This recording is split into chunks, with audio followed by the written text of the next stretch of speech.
ओम जय जय जय नमोस्तु नमोस्तु नमोस्तु नमो हरिहंताणं नमो सिद्धाणं नमो आर्याणं नमो विद्यारणं नमो लोये सर्वसावणं मंगलं भगवान् वीरो मंगलं गौतमो गणी मंगलं कुन्दकुन्दाद्यो जयन्धर्मोऽस्तु मंगलं सर्वमङ्गलमाङ्गल्यं सर्वकल्याणकारकं प्रधानं सर्वधर्माणां जयनं जयतु शासनं जयनं जयतु शासनं।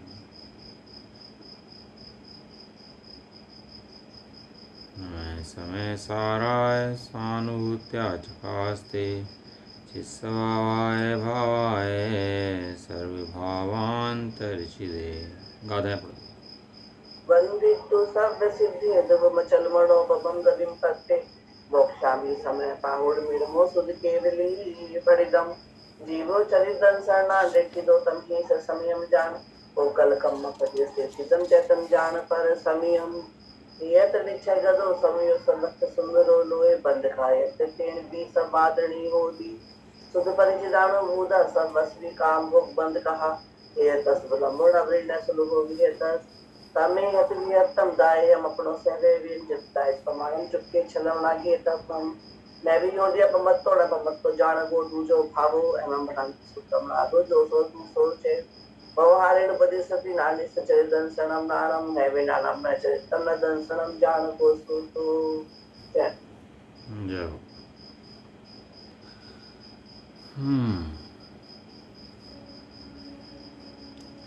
शीर्ष में सारजी ग्रंथ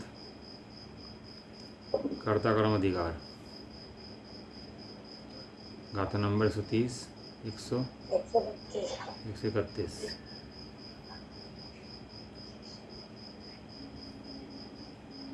गाथा पढ़ लेते हैं पहले।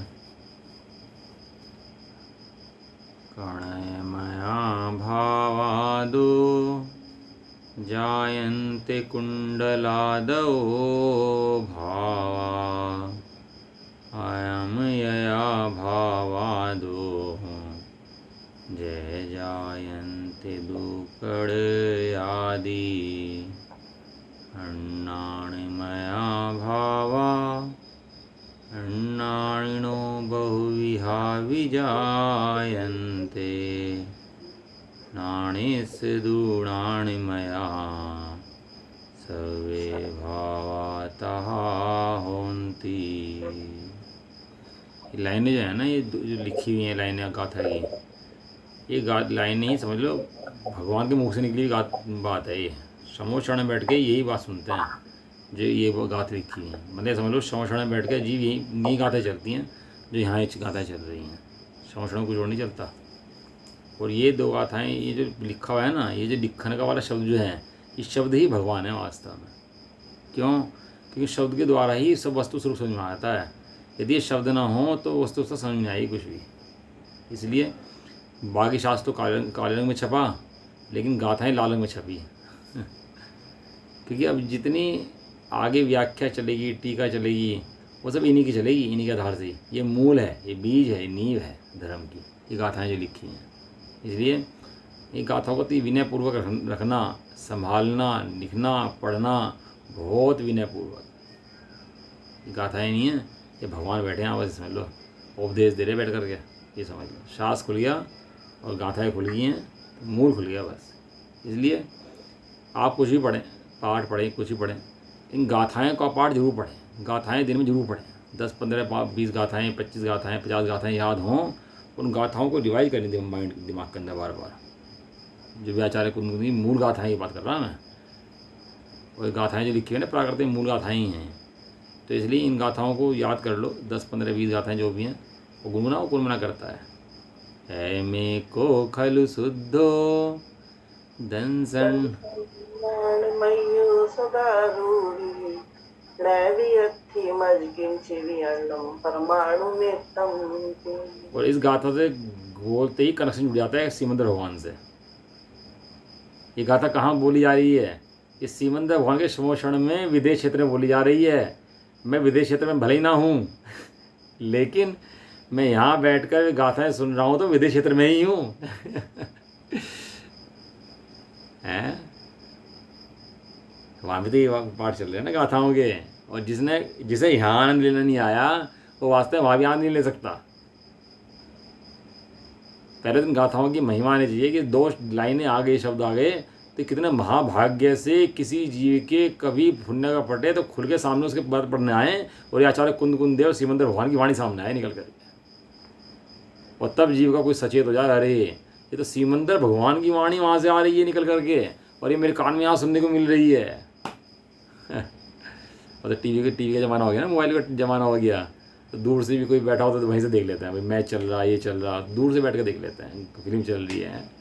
ऐसे ही ये गाथाएँ आचार्य कुंद देव ने सिमंदर भगवान के समोषण में गए थे साक्षात, और साक्षात सिमंदर भगवान के समोषण में जा करके ये गाथाएँ वहाँ पे सुनी और आकर ये गाथाएँ यहाँ पर हमारे भव्य जनों के भाग्य से लिख दी।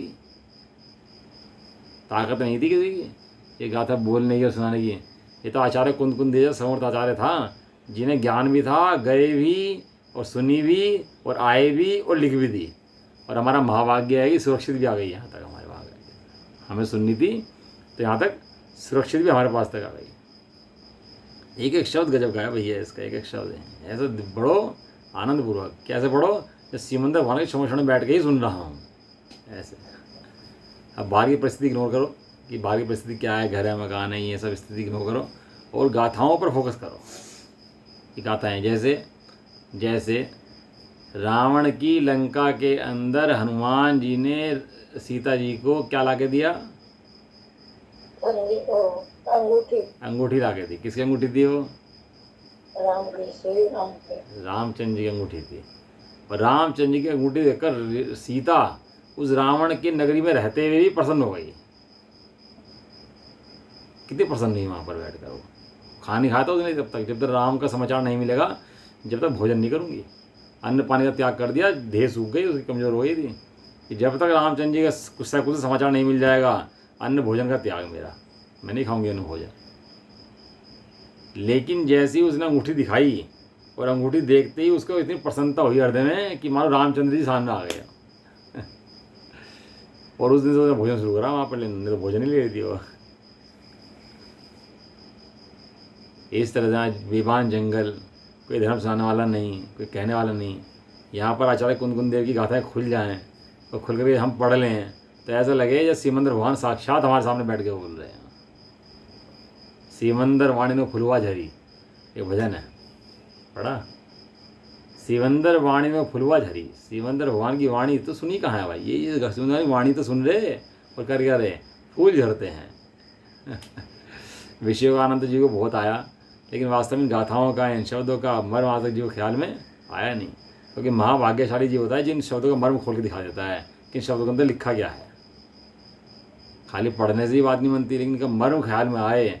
कोई बिरला स्वामी जैसा जी होता है जिसको पता लगा इन गाथाओं के अंदर है क्या रहस्य, ये खोल गया इन गाथाओं के रहस्य को आकर के। चल हरि गीत। ज्यों कनक में को भाव में से कुंडलादिक उपजे,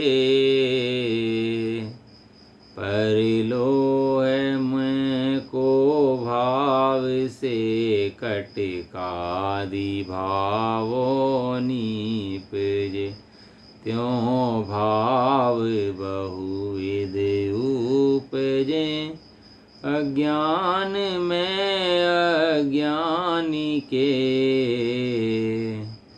पर ज्ञानी के तो सर्व भावहीं, ज्ञान में निश्चय बने। सिद्ध कर रहे हैं आचार्य देव। क्या सिद्ध कर रहे हैं? ज्ञानी के भाव ज्ञान में होते हैं, अज्ञानी के भाव सदाकाल अज्ञान में होते हैं। अज्ञानी जितने कार्य करता है सब ज्ञान रूप करता है, और ज्ञानी जितने काम करता है वो ज्ञान रूप ही करता है।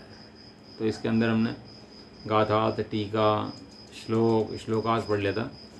अब आज आचार्य जैसेन की इसकी जो है ना, जिनसे जैसेन आचार्य की जो है वो गाथा की टीका पढ़ेंगे। इसकी तात्पर्य गाथा टीका 138, 139, 138, 139, पेज नंबर 336।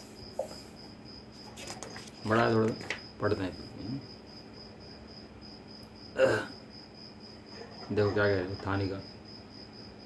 अब उसी कथन का दृष्टांत एवं सिद्धांत द्वारा समर्थन करते हैं। दृष्टांत और सिद्धांत दो चीज़ होती हैं। दृष्टांत सिद्धांत को समझाने के लिए होते हैं। दृष्टांत का काम केवल सिद्धांत समझाना होता है, उसके बाद दृष्टांत का काम खत्म हो जाता है। दृष्टांत वो होता है जिसका परिचय होता है, सिद्धांत वो होता है जिसका परिचय कराना होता है। दृष्टांत हल्के होते हैं, सिद्धांत थोड़ा भारी होता है। भारी भाषा को हल्की भाषा समझाने के लिए दृष्टांत का प्रयोग किया जाता है। भैया वो तो आ नहीं रहा है समझ। क्या नहीं आ रहा? शास्त्र नहीं आ रहा। हाँ, वो नहीं आएगा ना आज, क्योंकि वो जैसे नचा की टीका है ना, उसके अंदर वो शास्त्र में नहीं है, इसलिए नहीं आ रहा वो शास्त्र। हाँ, शास्त्र नंबर पेज नंबर 336 है। दृष्टांत बहुत हल्की भाषा का होता है और एक उद्देश्य लेकर उठता है। दृष्टांत जो है ना, उसका उद्देश्य होता है, और वो उद्देश्य उसका पूरा होता है, दृष्टांत का काम खत्म हो जाता है। उसके बाद दृष्टांत को नहीं पकड़ना। किसे पकड़ना? जिसके लिए दृष्टांत दिया गया है उसको पकड़ना, वो सिद्धांत को पकड़ना। हमें सिद्धांत का परिचय होता है, हमारे रूटीन में रहता है सिद्धांत, इसलिए सिद्धांत दृष्टांत के माध्यम से समझाते हैं। लेकिन समझाते किसे हैं? जो हमारे रूटीन में नहीं है उसको समझाते हैं। वो क्या होता है? वो सिद्धांत होता है। ये दृष्टांत का काम है। दृष्टांत एक देश होते हैं, सिद्धांत सर्वदेश होता है। अब दृष्टांतों को लेकर पकड़े, तुमने दृष्टांत दिया था तो उसके अंदर ऐसा तो दिया नहीं था। दृष्टांत के अंदर प्रयोजन होता है बात को लेकर समझाने के लिए। वो तो सर्वथा नहीं होते हैं, सर्वकाल नहीं होते। वो किसी बात को समझाते हैं, उनका काम खत्म हो जाता है, उसके बाद सिद्धांत जो है वो रह जाता है। वह सिद्धांत सर्वदेश काम करता है। इसलिए ये कहें दृष्टांत से सिद्धांत का समर्थन करते हैं। तात्पर्य टीका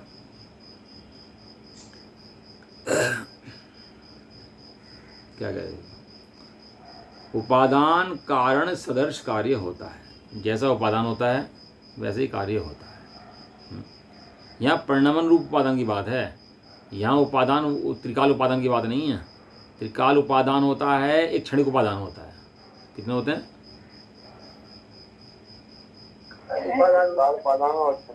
हाँ, दो उपादान होते हैं। त्रिकाल उपादान जो सदाकाल शुद्ध ज्ञान स्वभावी है वो त्रिकाल है, उपादान है। ज्ञान में से ज्ञान कभी निकलता ही नहीं। ज्ञान में से ज्ञान निकलता है। किसी जीव के आधे ज्ञान में से ज्ञान नहीं निकला, ये त्रिकाल उपादान है। ये क्षणिक उपादान के अंदर क्या होता है कि क्षणिक उपादान के अंदर वही उपादान जो ज्ञान रूप है, क्षणिक रूप से वो उसका परिणमन ज्ञान रूप होता है, वह ज्ञान रूप परिणमन करता है, तो क्षणिक उपादान है। तो ये गाथा जो क्षणिक उपादान की अपेक्षा है, क्योंकि कर्ता कर्म अधिकार है ना, तो कर्म लगा साथ में, तो कर्म लगते ही क्षणिक हो गया, क्योंकि कर्म एक समय का है। वो ज्ञानी का हो कि अज्ञानी का हो, लेकिन एक समय वो ज्ञानी करता क्या है वो बात चल रही है।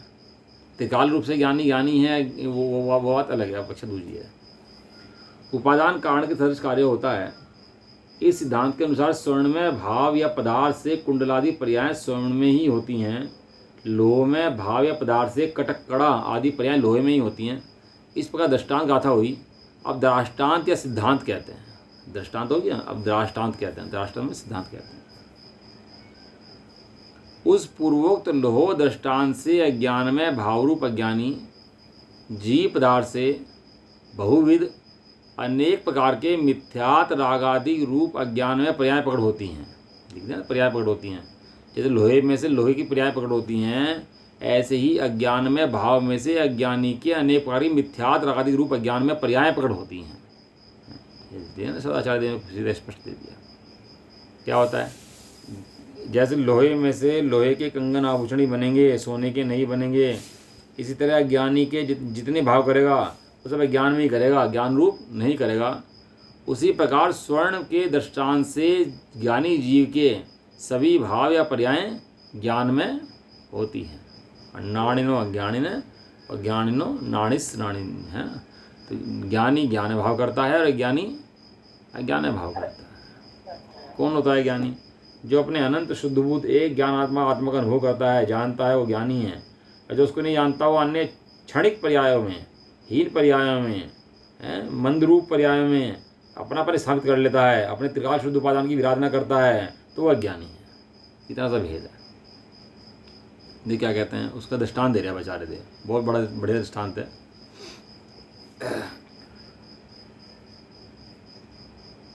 उसका कुछ विस्तार कहते हैं, विस्तार बता रहे उसका। क्या कह रहे हैं?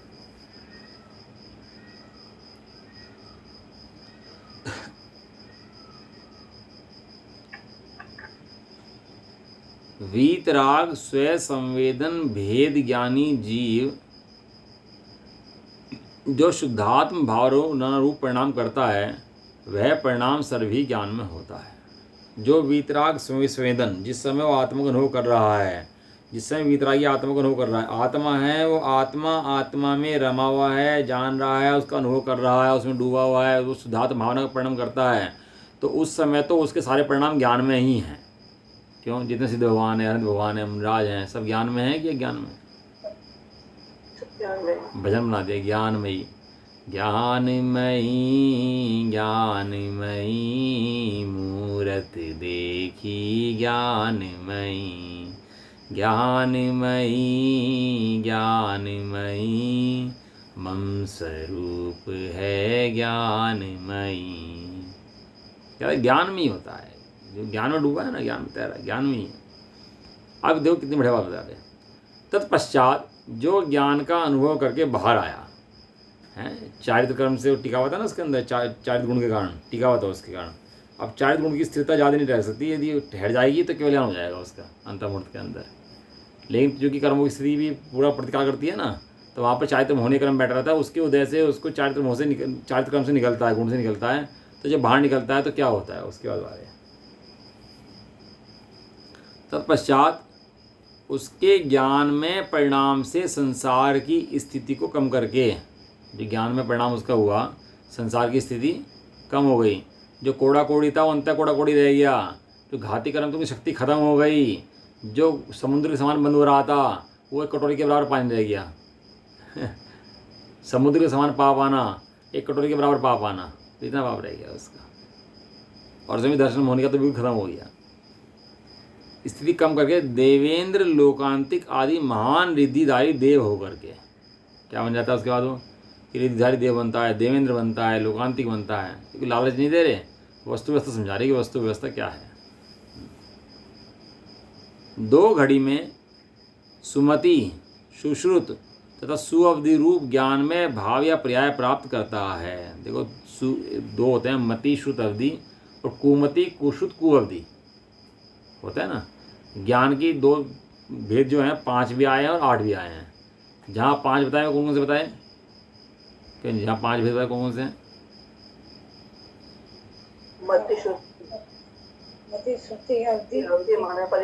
हाँ, और जहाँ 8 बताए वहाँ कितने, क्यों वहाँ क्या कर दिया फर्क?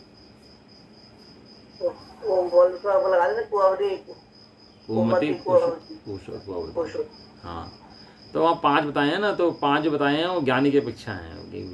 और ये ज्ञानी के भी होते हैं, मिथ्याष्टि के होते हैं। मन पर ये है, और केवल ज्ञान तो होता ही समय दृष्टि का, मिथ्याष्टि होता ही नहीं है।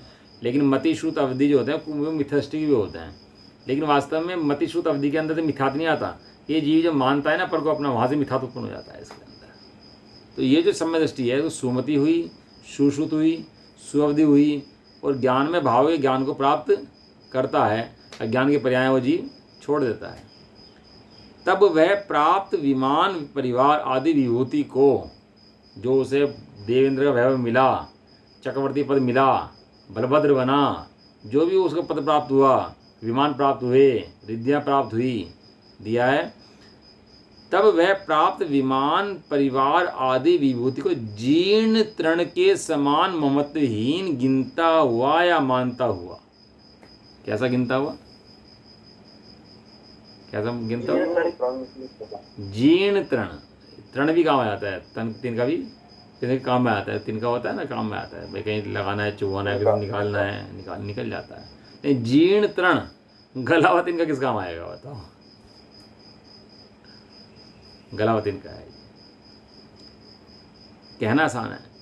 मतलब ज्ञानी जन जो हैं उनके पास रिद्धियाँ होती हैं, सिद्धियाँ होती हैं। कैसे गिनते हैं? काक बीट सम गिनत हैं, जीर्ण तृण सम गिनत हैं। अब उनकी दृष्टि हो जाता है, लगता है कि हमें तो भोग में छाने जा रानियाँ भोग रही है, तो राज्य कर रही है, तो कमा रही है, धमा रहे हैं। लेकिन दृष्टि के अंदर उसकी उनका महत्व नहीं है। सारा खेल महत्व का है। महत्वहीन लिख दिया, महत्वहीन। तो महत्व दोगे तो सिर पर चढ़ेगा, जब महत्व नहीं दोगे सिर पर कहाँ ही चढ़ेगा? है महत्वहीन गिनता या मानता हुआ 5 महाविधेय क्षेत्रों में जाकर देखता है। प्रश्न क्या देखता है? वो वहाँ गया था देवगति में जाकर। अब जैसे हम बैठे यहाँ और शास्त्र पढ़ रहे, समझ रहे हैं, ऐसे बहुत पुण्य प्रकृति का आश्रय होता है। और दर्शन मोह आदि जो पाप प्रकृति हैं उनका बहुत क्षय होता है इन गाथाओं को पढ़ने, शास्त्र पढ़ने से। बहुत मतलब कितना कमा लिया हमें पता नहीं लगता सुबह सुबह बैठ के। और वो जो पुण्य प्रकृतियाँ बनी हैं उसके एवज में महाविधेय आदि वहाँ जाकर उत्पन्न होते हैं देवेंद्र आदि में, और वहाँ पर रिद्धियाँ होती हैं। रिद्धियों में अपनापन नहीं होता, और अपनापन न होने से कहा जाते हैं महाविधों में जाता है, और महाविधों में जाकर देखता है। क्या देखता है वो बता रहे। उत्तर यह कि वह यह शमोशरण है, वह यह शमोशरण है। वह मैंने जो कहा था, सुना था, देखा था, अरे वो तो ये शमोशरण है वह यह शमोशरण है। वे ये वीतराग सर्वज्ञ देव हैं जो मंदिरों में देखे थे आज तक, जिनकी आराधना करी थी, ये साक्षात सामने आ गई। वे ये सर्वज्ञ देव हैं, वे ये शमोशरण हैं। जैसे भगवान की वाणी में सुना था वह साक्षात नजर आता है। और वे ये सब भेद अभेद रत्नत्रय की आराधना करने वाले गणधरादि देव हैं। सुना तो ये गणधर देव होते हैं, लेकिन देखो कैसा माहौल वहाँ शमोषण का होता होगा। बताया था ना आपको, जो ज्ञानी उसका परिवार कहाँ बसता है, ज्ञानियों का परिवार वहाँ बसता है शमोषण में, विदेश क्षेत्रों में। यहाँ नहीं बसता, मोहियों में, गृह कुटुंब में। कहाँ बसता है उसका परिवार? और विदेश क्षेत्रों में। क्या दिखता है उसको? वहाँ मेरे पिताजी अरहंत देव हैं, गणधर आदि मेरे गुरु हैं, दिव्य ध्वनि मेरी माता के रूप में हैं। वहाँ बरस रही है वाणी। गणधर जो पहले परमागम में सुना था वे यहाँ प्रत्यक्ष रूप से देखे हैं। पराग में बहुत पढ़ा भैया, बहुत आराधना करी, भगवान की बहुत पूजा करी, भक्ति करी हैं। अब क्या हुआ?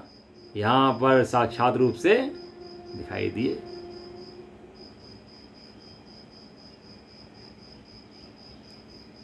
वंजना थी ना, तो 22 साल तक का उसका देखते ही तो चले गई, तो शक्ल दिखाई दी नहीं उनकी पति की, पवन कुमार की। तो क्या था कि वो उसने बात सुनी उनकी कि बात पत्नी से, अपनी सहेली से बात कर रही है, और सहेली से बात करके दूसरे की, वो सहेली की दूसरे पुरुष की तारीफ कर रही थी, और वो बोली नहीं बस उसकी अंजना। केवल उसका क्या गलत दोस्त था कि उसे उस समय उस गलत बात की नास्ती करनी चाहिए थी, उसने नास्ती नहीं करी और चुप रही। इतनी बात सुन के पवन कुमार के हृदय में आग लग गई कि इस पर पुरुष की तारीफ कैसे सुनी इसने, हैं? वो शक्ल नहीं दिखाई अपनी, चले गए ऐसे ही। और 22 साल के तक उसने वियोग सहा उनका। वियोग सहा मतलब, वियोग सहना किसे कहते हैं? 22 साल तक उसके कैसे मिले, कैसे मिले, कैसे मिले, 22 साल तक का वियोग सहा हैं। अरे ऐसे ही यहाँ हमें वियोग सह रहे हैं। किसका वियोग सह रहे हैं? हमारे सिमंदर स्वामी शमोषण विराजमान हैं, गणधराज देव विराजमान हैं वहाँ पर, वहाँ मेला लगा हुआ है धर्मात्माओं का, हैं? तो वियोग सह रहे हैं। हम यहाँ पढ़े हैं, ये वियोग है भैया। और जिस समय वे पवन कुमार आए और आके अंजना से कहा, कहने लगा कि मैं चकवा चकवी को देखा था ना, चकवा चकवी को देख करके और आए थे, और आकर के उस अंजना से कहा कि मैं गलती से तुम्हारा दोष मान बैठा, तुम्हारा दोष कोई नहीं है। ऐसा सुनते ही अंजना का सारा दुख दर्द मिट गया, जो वियोग था सब मिट गया।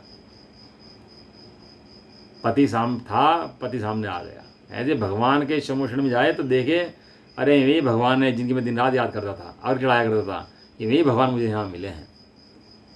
वे यहाँ प्रत्यक्ष रूप से देखे हैं। यह जान करके विशेष रूप से धर्म में दृढ़ बुद्धि होकर, यह जानकर विशेष रूप से धर्म में दृढ़ बुद्धि होकर, स्थिर बुद्धि होकर, और चौथे गुण स्थान के योग्य शुद्धात्म भावना को ना छोड़ता हुआ, चौथा गुण स्थान नीचे नहीं गिरता, धर्म भावना, शुद्धात्म भावना, ठीक है, शुद्धात्म भावना को ना छोड़ता हुआ। शुद्धात्म भावना यहाँ भी थी और शुद्धात्म भाव यहाँ भी है। ना शुद्धात्म भावना यहाँ छोड़ी, ना शुद्धात्म भावना वहाँ छोड़ता है। इस तीन लोक में मेरा साही कौन है?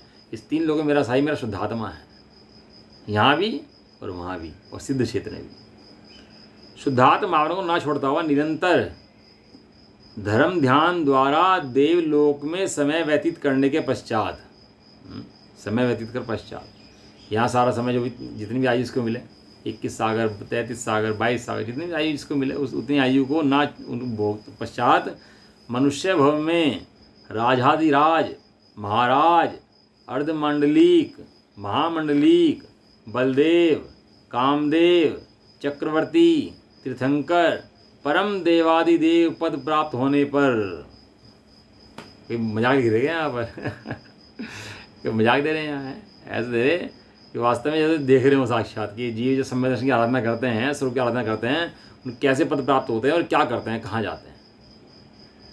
लेकिन यहाँ पर इन पदों की महिमा नहीं है, यहाँ शुद्धात्म पद की महिमा है वास्तव में। प्रत्येक पद के अंदर चक्रवर्ती पद हट जाएगा, नारायण हट जाएगा, बलभद्र हट जाएगा, तीर्थंकर हट जाएंगे, हैं शमोषण भी हट जाएंगे। ये शुद्धात्मा की हटने वाला, जाने वाला नहीं है। हाँ, लेकिन उसको शुद्धात्मा की आराधना करने वाले को मिलता क्या है, ये उसकी बात चल रही है। पद प्राप्त होने पर भी पूर्व भव की वासना मैंने संस्कार, वासना मैंने यहाँ नहीं खोटी वासना सुसंस्कार से वे वासित संस्कारित शुद्धात्म रूप भेद ज्ञान की भावना के बल से राम पांडव आदि की तरह मोह को प्राप्त नहीं होता है। ये सब मिल गया उसको, चक्रवर्ती, तीर्थंकर, राजा, राणा, छत्रपति हाथ इनके अवसार सब पद मिल गए। लेकिन वो इन पदों में रमता नहीं है, क्योंकि जानता है मेरा अनादि अनंत पद कौन सा है। ये मेरे अनादि अनंत के पद नहीं है। चक्रवर्ती पद का वैभव साधी शांत है। साधी शांत माने प्रारंभ हुआ है, नष्ट हो जाएगा। ये मेरा चैतन्य पद अनादि अनंत है, न तो प्रारंभ हुआ है ना कभी नष्ट होगा। ये बीच में आने वाले पड़ाव हैं। क्या है जी बीच में आने वाले? हाँ, पड़ाव आ जाए, चले जाए, पड़ाव होता है। भाई पड़ाव घेर दिया, रात के लिए घेर दिया। एक लक्ष्य कहाँ है? लक्ष्य तो मंजिल पर है, युद्ध करने पर है। इस तरह मोह को प्राप्त नहीं होता। कैसे? जैसे राम पांडव आदि मोह को प्राप्त नहीं हुए। और देखो इसके अंदर कहीं ना नारायण प्रतिनारायण का नाम नहीं दिया, राम के साथ पांडव दिए, लक्ष्मण नहीं दिए। क्यों?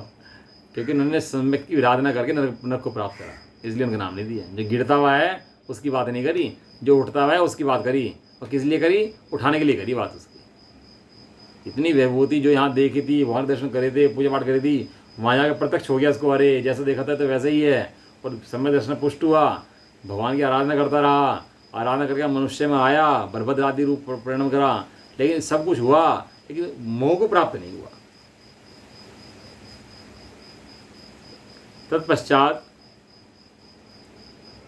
जिन दीक्षा लेकर, तत्पश्चात मुनियों की दीक्षा धारण करके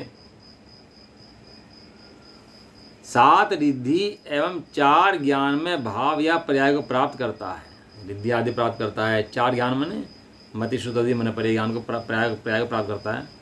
उसके बाद समस्त पुण्य पाप परिणाम के त्याग रूप अभेद रत्नत्रय परिणाम से परिणत लक्ष्य द्वारा। देखो जितने भी शुद्धात्मा की आराधना करते हैं ना, जो यहाँ से चले जाते हैं, विदेश चले जाते हैं, कहीं जाते हैं, उनको परम उत्कृष्ट पद ही प्राप्त होते हैं, निकृष्ट पद प्राप्त नहीं होता। चरम शरीरी होते हैं, एक भवतारी 2 भवतारी होते हैं, ज़्यादा भाव इनके आत्मा के आराधकों के होते नहीं हैं। इसलिए संसार का क्षय करना हो, दुख का क्षय करना हो, मोह का क्षय करना हो, तो आँख बंद करके शुद्धात्मा की आराधना करते रहो। बस आँख बंद करके चल पड़ो बस शुद्धात्मा की आराधना के लिए। यही मोक्ष का मार्ग है। इसके अलावा कहीं मोक्ष का मार्ग मिलने वाला है नहीं और है भी नहीं।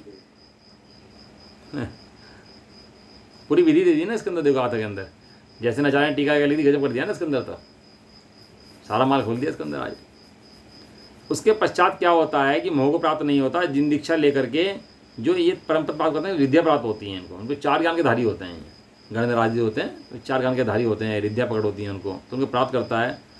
उसके बाद समस्त पुण्य पाप परिणाम के त्याग रूप अभेद रत्नत्रय परिणाम। अब ये सब पुण्य पाप के जितने परिणाम हैं उनको त्याग करके शुद्धात्मा के बल से अभेद रत्नत्रय परिणाम से परिणत लक्षित द्वारा दूसरे शुक्ल ध्यान रूप से विशेष भेद ज्ञान की भावना के बल से स्वात्म भावना से उत्पन्न सुखरूप अमृत रथ से तृप्त होकर सभी अतिशयों से परिपूर्ण 3 लोक अधिपतियों द्वारा आराध्य परम अचिंत्य वैभव विशेष रूप केवल ज्ञान रूप भाव या पर्याय को प्राप्त करता है। ऐसा ही पर्याय है।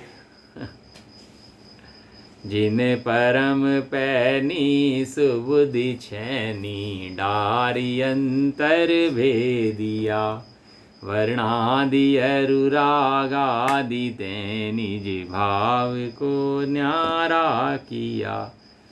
उसमें बहुत बढ़िया निकालना जरा, 6 डाला निकालना जरा। उसमें एक बहुत बड़े लाइन है उसके अंदर, जो 6 डाला में है ना, कि वो यों चिंते निज में थिर भये। हाँ याद आ गया, यों चिंते निज में थिर भय, रहने दो।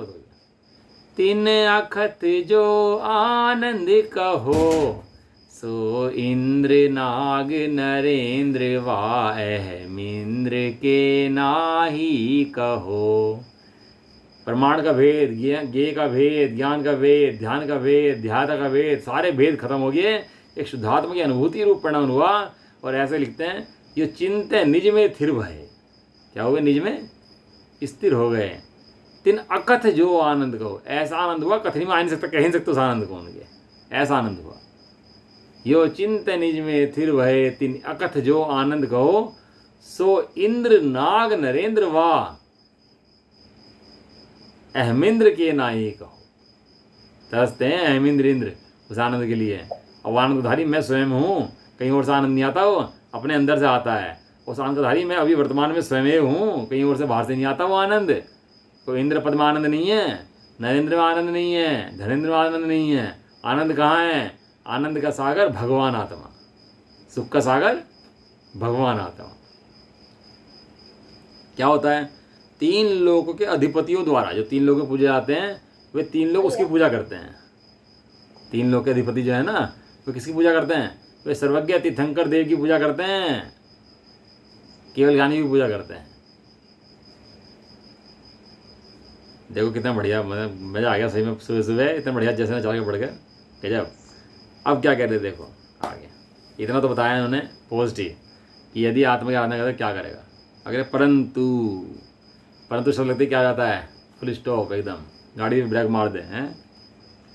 अज्ञानी जीव मिथ्यात्व रागादिक में अज्ञान में भाव करके नर नारकादि रूप भाव या पर्याय को प्राप्त करता है, ऐसा भावार्थ है।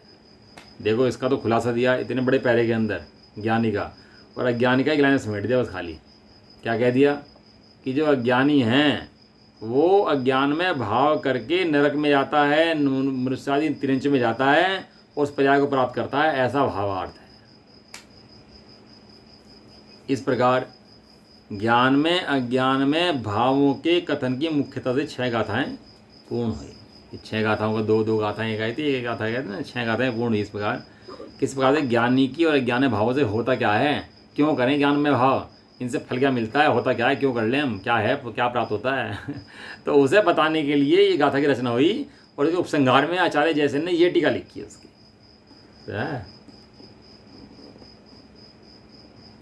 इस तरह पूर्वोक्त प्रकार से पुण्य पापादि 7 पदार्थों का पेटिका रूप से महाधिकार में कथनचित परिणामीपना होने पर ज्ञानी जीव ज्ञान भाव करता है, उसी प्रकार अज्ञानी जीव अज्ञान भाव करता है। इस प्रकार की व्याख्यान की मुख्यतः से 9 गाथाओं द्वारा 6वां अंतराधिकार समाप्त हुआ। इस प्रकार ये अंतराधिकार अपना समाप्त हुआ, पूर्ण हुआ। इसको बनाओ, इसका स्टेंज वाइज ना आचार्य देव ने बनाया ना, ये 9 गाथाएँ 6 गाथाएँ, कितने पहरे कहाँ पर आए, कितनी गाथाएँ, इसका एक चार्ट बनाओ अपने पास बैठ करके, कितनी गाथाओं का आचार्य ने ग्रुप लिया है, उस ग्रुप के अंदर क्या समझाया है ना, वो विषय स्पष्ट हो जाएगा उसके अंदर। इसी अर्थ की 5 गाथाओं द्वारा कहते हैं, 5 गाथाएं और कह रही है इसी अर्थ को समझाने के लिए, जो गाथाओं का जो है अपन लोग कल पढ़ते हैं। अभी का समय, अभी मुझे आपको वो पढ़ाना था, दर्शन मोह और चारित्र मोह, यानी कि ज्ञान गुण नहीं, श्रद्धा गुण और चारित्र गुण की जो डिफरेंस पढ़ाने थे ना, आपको बताया था। तो आपने कुछ काम किया कि नहीं किया, पहले बताओ, जो होमवर्क हो गया कि नहीं किया। चारित्र गुण के अंदर जो मैंने कल बताया था, 2 दिन से कह रहा हूँ मैं आपसे कि उनके अंदर डिफरेंस आपको लिखने हैं, डिफरेंस बनाने हैं, उनका अंतर क्या है, कब तक होता है, क्या होता है, वो मैंने बनाना है। लेकिन आप होमवर्क करोगे जब तक बात बनेगा ना। आपने किया कि नहीं किया कुछ होमवर्क? 2 दिन से लिख के बैठा कि पढ़ाऊँगा, कल पढ़ाऊँगा, लेकिन आप होमवर्क करिए तो पढ़ाऊँ ना, सपोर्ट तो हो कुछ। क्या चलो भाई आपने कुछ पढ़ रखा है, उसके बाद समझाया है, लेकिन पढ़ते लिखो। आप जितना दिमाग काम करता है उतना लिखो ना, पता लगेगा ना कि आप भाई कितना समझ में आ रहा है बात को, कितनी समझ में नहीं आ रही है।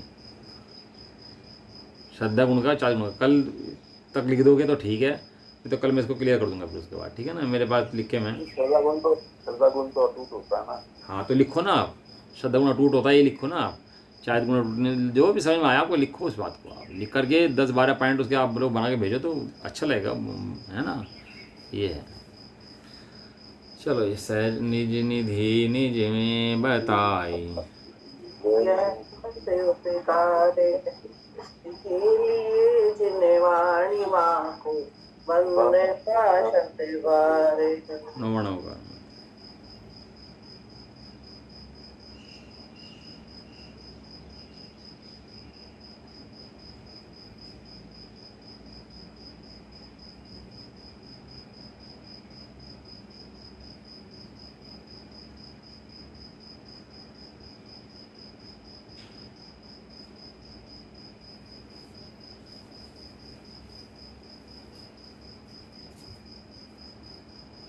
जय बोलो द्वार संजीवनी माता की, जय हो महान जैन धर्म की। जय हो एक साथ बोलिए। जय जय जय जय ओ जय।